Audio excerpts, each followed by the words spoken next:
एका कल्प सुर देखी दुखारे। वृंदा का पति जलंधर, जलंधर में पत्नी उसकी पतिव्रता थी, तो इतनी ताकत थी कि बड़े बड़े देवताओं से लड़ पड़ता था। जलंधर मारे नहीं मर रहा, बड़े बड़े देवता प्रयास कर रहे, तो शंकर जी युद्ध करने पहुंचे। शंभु कीन संग्राम अपारा, लेकिन धनुज महाबल मरे न मारा। वो मरा नहीं, सबको चिंता होने लगी, सबको चिंता हो गई, ये मरेगा कैसे। खबर मिली कि जलंधर की जो पत्नी है वो बड़ी पतिव्रता है, जब तक इसका पतिव्रत धर्म खंडित नहीं होगा तब तक जलंधर नहीं मरेगा। मैं निवेदन करूं, ये बात माताओं को बुरी लगे तो माफ करना। माताओं, अपने पति के सुहाग को, अपने सुहाग को तुम अमर करना चाहती हो तो पवित्रता जीवन में बहुत आवश्यक है। पति अमरत्व तभी प्राप्त करेगा, अकाल मृत्यु से पति तभी बचेगा जब पत्नी पवित्र रहेगी और गोविंद का, राघव का भजन करेगी। भगवान भी पतिव्रता स्त्री के सामने हार गए, भगवान भी हार गए, शंकर जी। तब भगवान विष्णु ने छल किया वृंदा के साथ। जलंधर की पत्नी का नाम था वृंदा। छल करि टार्यो ता सुव्रत, प्रभु सुर कारज की। जब जहीं जानो मरम तब, श्राप कोप बस दी। भगवान विष्णु ने जलंधर का रूप धारण करके उनकी पत्नी का व्रत भंग किया। कई लोग इस दोहे पर शंका करते हैं कि जब भगवान ही छल करेंगे तो फिर हम जीवों का क्या होगा। हम आपको निवेदन करें, तुलसी पीठ वाले पूज्य हमारे गुरुदेव इस दोहा पर कहते हैं कि भगवान ने छल नहीं किया ना, भगवान ने कोई छल नहीं किया। अब तू वृंदा ने भगवान के साथ छल किया। वृंदा पहले भगवान विष्णु से प्रेम करती थी, विष्णु को पति रूप में पाना चाहती थी, लेकिन जलंधर से भगवान को धोखा देकर के विवाह कर लिया, इसलिए भगवान ने उसका बदला लिया। हाँ, जब व्रतभंग हो गया, व्रतभंग हुआ तो उधर जलंधर मारा गया। अपने पति के अंग को देखा, सिर को देखा वृंदा ने तो रो पड़ी। भगवान अपने असली रूप में आ गए, श्राप दे दिया वृंदा ने,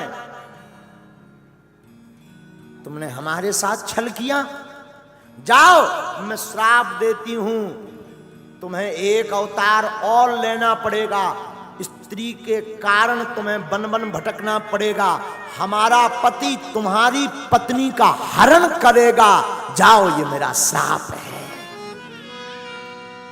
भगवान मुस्कुरा गए और तासु श्राप हरि दीन है प्रेमाना, कौतुक निधि कृपाल भगवान। उस श्राप के ऊपर लीला करने के लिए भगवान कौतुक निधि ने तहां जलंधर रावण भयऊ, वही जलंधर रावण हुआ। और जानकी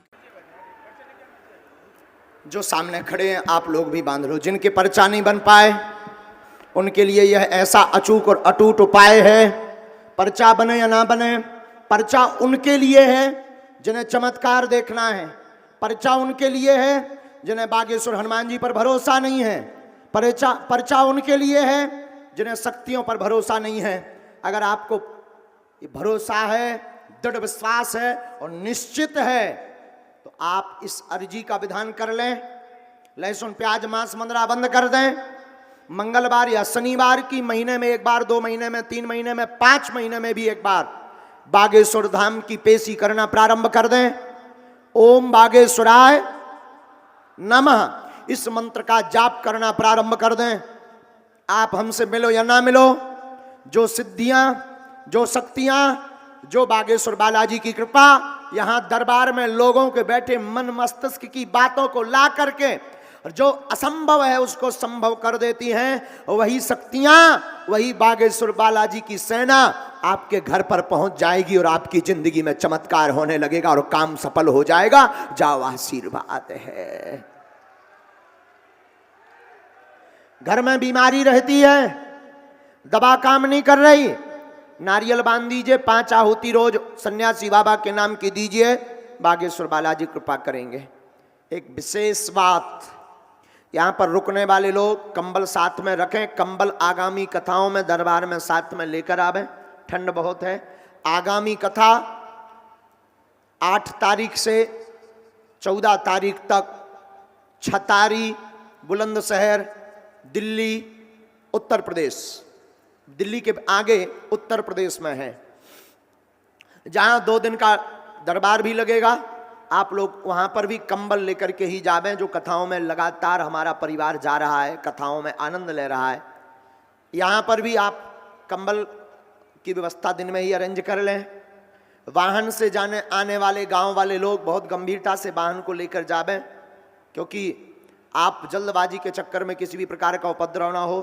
अपना सामान, सोना चांदी, मोबाइल सुरक्षित रखना, क्योंकि बागेश्वर बालाजी सबकी अर्जी सुनत सो चोरन की भी सुन लेत। हाँ, फिर तुम बाद में कहोगे गुरुजी आप तो इतना जानते हो, मन की बता देते हो, चोरन की काहे नहीं बता पा रहे।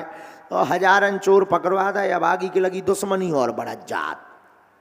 हाँ, लेकिन एक बात बोले अंतिम, और अंतिम में बात बोल के फिर अर्जी लगा देते हैं।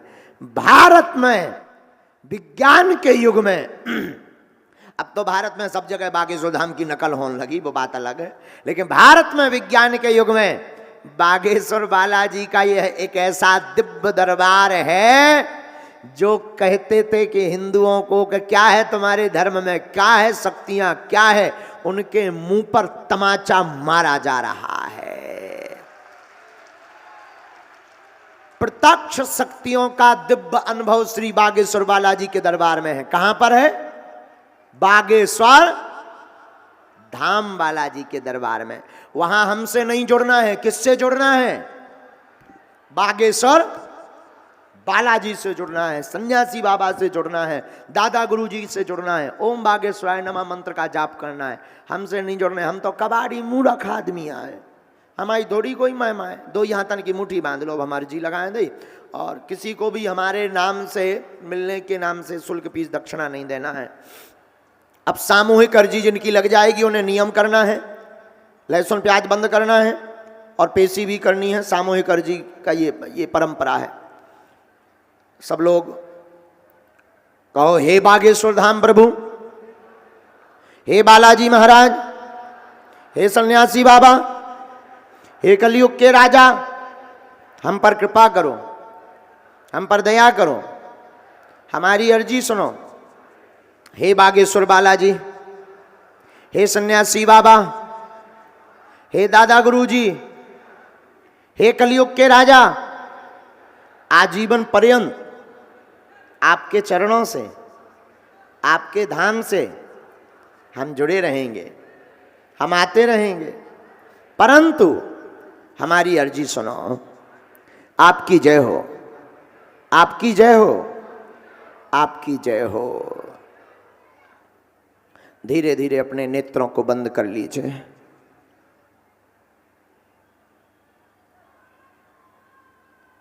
बालाजी को प्रणाम कर लीजिए। हमारे साथ बोलिए, ओम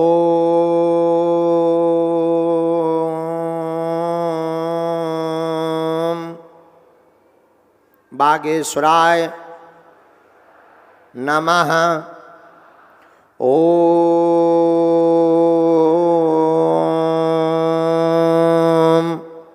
बागेश्वराय नमः।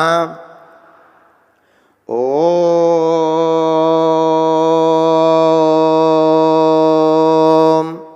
बागेश्वराय नमः। ओम हम हनुमते नमः। ओम हम हनुमते नमः। ओम हम हनुमते